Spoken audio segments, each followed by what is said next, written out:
Sarah Martinez was replacing targets at the 500-yard line when the argument erupted behind her. A group of Navy SEALs had been training all morning, and their newest member, Rodriguez, was failing at shots that should have been routine. "I'm telling you, something's wrong with this rifle," Rodriguez said, frustration crawling into his voice. His team leader, Chief Petty Officer Jake Sullivan, was growing impatient, his jaw tight, fingers drumming lightly on his thigh as he evaluated Rodriguez silently. Sarah had been watching him for the past hour. His breathing was erratic, his grip inconsistent, and his trigger finger jerked like he was slapping a doorbell. When Rodriguez threw down the rifle, cursing and declaring it completely screwed, Sarah found herself speaking before she could stop herself. "The rifle's fine," she said, surprising even herself. "You're pulling your shots left because you're anticipating the recoil." Every SEAL turned to stare at the 23-year-old college student who had just critiqued a Navy operator. Silence fell for a long, tense moment. Sarah's morning had started like any other. She had arrived at the Oceanside shooting range at 6 Mile a.m., an hour before opening, to prepare for what her supervisor had warned would be a busy day. The Navy had booked the entire long-range section for special operations training, meaning Sarah would spend most of her day running targets back and forth while trying to remain invisible. She had learned early in her 8 months on the job that military customers preferred staff to be seen as background facilitators, not as individuals in their line of vision. Sarah had taken the job out of necessity, not passion. Nursing school was expensive, and her father's disability pension from his Marine Corps service stretched just far enough. Range work paid better than most part-time jobs and offered the flexible hours she needed to attend classes. What she had not anticipated was how much she would learn just by observing. Each day brought a different set of shooters with varying skill levels, and she unconsciously cataloged their techniques, noting what worked and what didn't. Her father, Gunnery Sergeant Miguel Martinez, had taught her to shoot when she was 12, emphasizing safety and fundamentals rather than advanced techniques. "Shooting is like surgery," he would say during weekend range sessions. "It requires patience, precision, and the ability to control your body under pressure." His words stuck with her, especially as she watched shooters fail at the fundamentals they should have mastered years ago. The SEALs had arrived just after 7 a.m., black SUVs rolling onto the asphalt. Their gear bags and rifle cases suggested they were prepared for a long day. Sarah immediately recognized the type: quiet, precise professionals, moving with purpose, speaking in the efficient language of people trained for high-stakes scenarios. Jake Sullivan stood out. Not the loudest, not the most imposing, but the one whose judgments the others accepted without question. Rodriguez was different. Younger than the rest, he carried himself with a swagger that suggested he needed to prove he belonged. Sarah had seen the type before, usually civilian shooters who prioritized looking cool over mastering fundamentals. Rodriguez was not a civilian, which made his poor performance even more puzzling. From her vantage point at the target line, Sarah could observe his entire form. His left elbow was too far under the rifle, creating instability. His cheek weld was inconsistent, changing his eye alignment with the scope on each shot. Most critically, his trigger finger jerked rather than pressed smoothly. The first few shots confirmed her assessment. Even with a high-quality rifle and match-grade ammunition, his rounds scattered across the target like buckshot. Each miss fueled more frustration, worsening his form. Sarah found herself mentally coaching him. "Breathe, relax your grip, follow through." But Rodriguez couldn't hear her silent advice, and most of his teammates were more interested in teasing him than correcting him. Jake, however, watched with the analytical eye of someone trained to read form and technique, likely making mental notes for the debrief. When Rodriguez finally exploded in anger, throwing down the rifle and cursing, Sarah felt her father's voice echo in her head. A craftsman never blames his tools. "Master yourself first, then worry about equipment." Without thinking, she spoke. "The rifle's fine. You're pulling your shots left because you're anticipating the recoil." The silence that followed felt like hours. She had just challenged a Navy SEAL in front of his team, and now she would have to face the consequences. Jake stepped forward, his eyes narrowing as he studied her. "You think you can do better?" Rodriguez scoffed. Jake raised a hand, silencing him. Sarah's heart pounded, but she remembered her father's advice. "Never make a claim you can't back up." She nodded. Jake picked up Rodriguez's rifle. "Tell you what," he said, checking the chamber and handling the weapon with a professional ease. "You make the shot, and I'll buy lunch for everyone here. You miss, and you'll explain to my commanding officer why a civilian was handling military weapons." The other SEALs formed a loose semicircle behind the firing line. Some smirked. Others watched with genuine curiosity. Sarah accepted the rifle, hands steady despite the adrenaline coursing through her veins. It was heavier than her father's hunting rifle, the balance different, the scope unfamiliar under her cheek.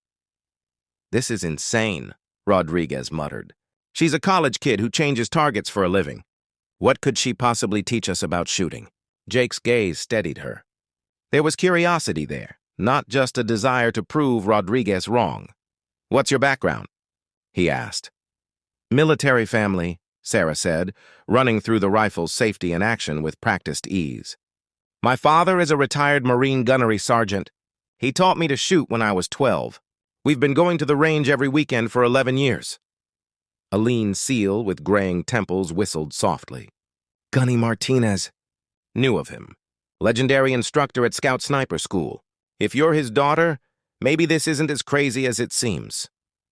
Rodriguez's smirk faded. The skeptical SEALs leaned in. Sarah felt a surge of pride and pressure. Her father's reputation was now intertwined with her own. Jake gestured toward the 500-yard target. "Same target, same conditions. Wind 5.7 mph from the left. Match grade 168 grain ammunition, rifle zeroed at 100 yards. You sure about this?" Sarah nodded, mouth dry. She had made similar shots countless times with her father's rifle, but never under this scrutiny. She surprised herself by speaking again. "Can I show you what Rodriguez was doing wrong? It might help him understand." Rodriguez tried to protest, but Jake silenced him with a sharp look. Sarah moved into position, demonstrating proper stance, grip, and trigger control. She emphasized the importance of bone support over muscle tension, showing the difference between a relaxed grip and a death grip. The SEALs watched, clearly impressed by her technical knowledge and teaching ability. Rodriguez, defensive moments ago, now paid attention. "First issue, body position," she said, settling behind the rifle. "You were putting too much weight on your left elbow, creating instability. Watch what happens when I shift my weight onto my bones rather than muscles." She demonstrated, the rifle now stable and aligned. "Second, grip pressure," she continued. "Death, gripping the weapon, transfers tension through the stock and ruins your natural point of aim. Firm but relaxed like holding a bird. Tight enough that it doesn't fly away. Gentle enough that you don't hurt it." "The biggest issue, trigger control," she added, placing her finger lightly on the trigger. "You were slapping it like you were trying to surprise yourself. Proper trigger control is a straight-back squeeze with follow-through. You should be surprised when the rifle fires, but not because you jerked the trigger." Jake nodded approvingly. Textbook explanation. Sarah settled into her final position. The scope seemed unusually clear, the target sharp, and the wind tickling her left cheek. "One more thing," she said, glancing at Rodriguez. "You were holding your breath too long. That increases muscle tension and spikes your heart rate. Use a natural respiratory pause. Exhale halfway, then hold. Your body relaxes and your heart rate steadies," she demonstrated, feeling her pulse slow as she found her natural pause. The crosshairs settled on the target. Sarah began her trigger press, steady and precise. The rifle cracked and the first bullet struck dead center. She worked the bolt smoothly, chambering the second round, and fired again. The third followed, all forming a perfect three-shot group. The range was silent, except for the distant crash of waves against the cliffs. Jake studied the target through his spotting scope. Finally, he lowered it, eyes wide with new respect. 3 shots, 2-inch group. Better shooting than most of us managed this morning. Rodriguez muttered, disbelief evident. That's impossible.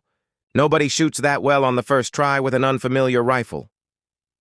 It's not her first try, Jake said. She's been shooting seriously for years.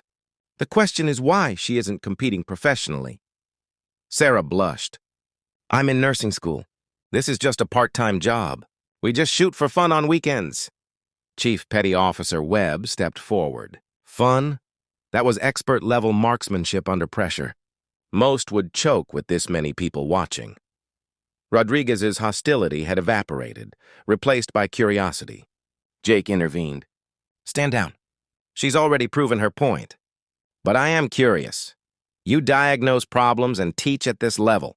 Where did that come from? Watching shooters for 8 months, Sarah replied. Seeing the same mistakes repeatedly.